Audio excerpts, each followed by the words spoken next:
Hello everybody, Ned Kelly here. Today is Friday, March 29th, 2024. Something I've been wanting to talk about, been on my mind for a while, and I just really need to express this, and that is about the Libertarian Party of Kansas. Our executive committee, that's the leadership team, is incompetent. Yeah. Now, I realize I'm painting with a wide brush there. They are each individuals. They haven't all acted exactly the same.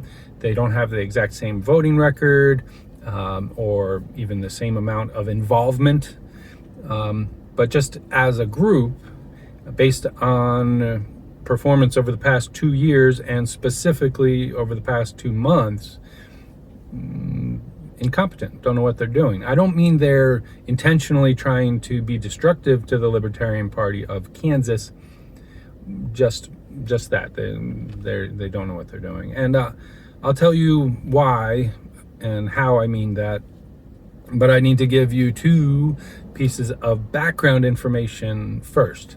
So the first bit of background you need is to know about how we make changes to party documents, such as the party platform or the bylaws. So we don't just make a proposal at our state convention. There is a state convention coming up, by the way, which is probably why this is timely for me to talk about all this. So you don't just make proposals for changes at the state convention. Changes or proposals are brought to the executive committee, or a member of the executive committee raises a proposed amendment to the bylaws, say. And if the executive committee, the ExComm itself, says, yes, we'll put it forward to the first step of the process, and that's to post it on the website for at least 28 days of public comment, public review. So that's the first step. The executive committee has to do that.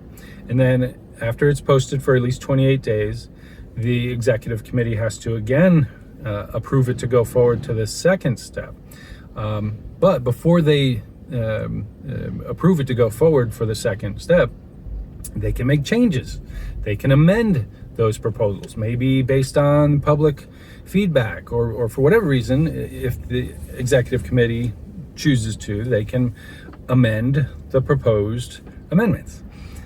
This is the way it's been done for years, and this is how it is spelled out in our current bylaws, paragraph 5 of the current bylaws. I'd like to say that it could be interpreted some other way. Not really. It's clear. It says the final version of the proposed amendment will be go forward for at least 28 days before the state convention. The final version, meaning there can be multiple versions, meaning they can make changes before they post it for the at least 28 days. And then at the state convention, there's no changes to them. They're just voted on up or down by this state body. This is the way it's been done for years, I suppose, because they were tired of having debate drag on at the state convention. So that is the first bit of background. The second bit of background you need to know is here in Kansas, we have minor party status, which helps us greatly with ballot access. There is some risk, greater than zero, non-trivial chance that we might lose that minor party status coming up, based on statewide total in voting. In this case, it would be the presidential race. In order to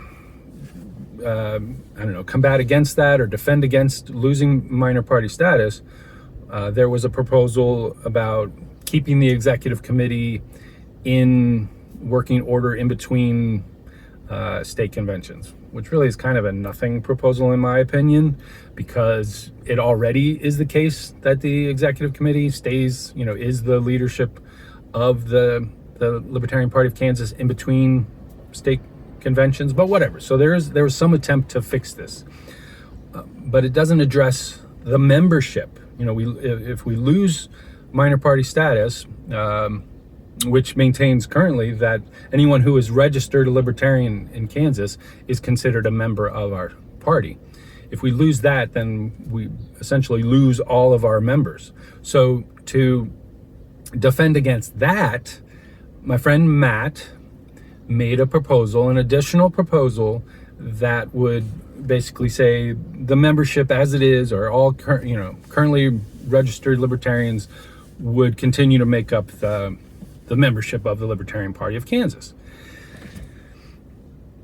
Now, he brought that forward a couple of months ago, so it could have been put forward to the initial step, get posted on the website for at least 28 days for public comment. They voted that down. They didn't even put it forward for the initial 28 days, let alone for the final 28 days to let the state membership have a chance to decide on it. I told them at the time that this was a slap in the face to one of, if not the most dedicated, most important volunteers that we have. They didn't care. Didn't even put it forward for public comment. Didn't even put it forward through that first one. They just decided it shouldn't go forward. That's not their job. So that's the background you need to know. But I'll get to that in itself is enough to why they are incompetent. But furthermore, oh, by the way, at that same meeting, there was another very dedicated member who had some platform proposals. He had 3 platform proposals, and they only put one of those. And that was a slap in the face. Just why not? Why not put? None of them were ridiculous or anti-libertarian or totally needed to be protected against. You could have put them forward for the membership to at least review and comment on, and then possibly for the membership to vote on at state convention. But no, again, slap in the face, some of our most dedicated volunteers.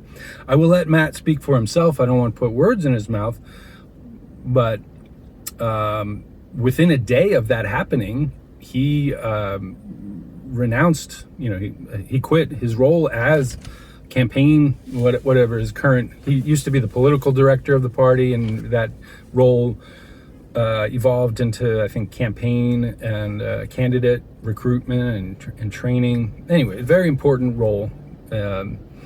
He quit that and asked and stopped any donations he had going. So good job, great job.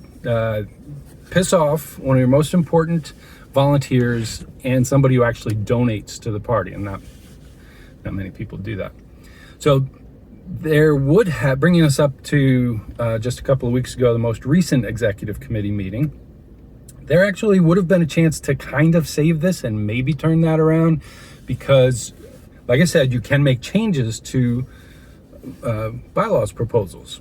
They could have taken his proposal about membership and worked it into a change of the other bylaw proposal. They couldn't, because it's related enough. It could have simply been a change to an already made bylaw proposal, but they didn't.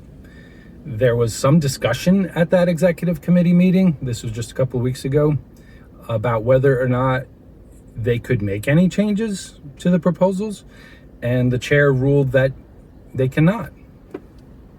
No idea. And nobody stopped him and corrected him on that.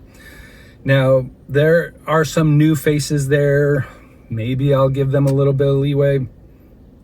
Shouldn't really, because they've been talking about this procedure for the past 2-3 months. This is exactly how the procedure is going to work. We're post them on the website for public comment and review, and then make any changes to them, and then approve them if we want. They've been discussing this all along. So anyway, so there are some new faces on the ExComm, but there's also some very old faces on the ExComm who've been around for a while and know this is exactly how we do this. Really inexcusable. They ruled that they could not make changes when now I don't know that they would have even tried to save it by taking Matt's proposal and merging it into there. I don't know if they would even have considered that. But to say no changes at this point are allowed is just absolutely wrong. So That is why I say our Libertarian Party of Kansas Executive Committee is incompetent. What to do about that?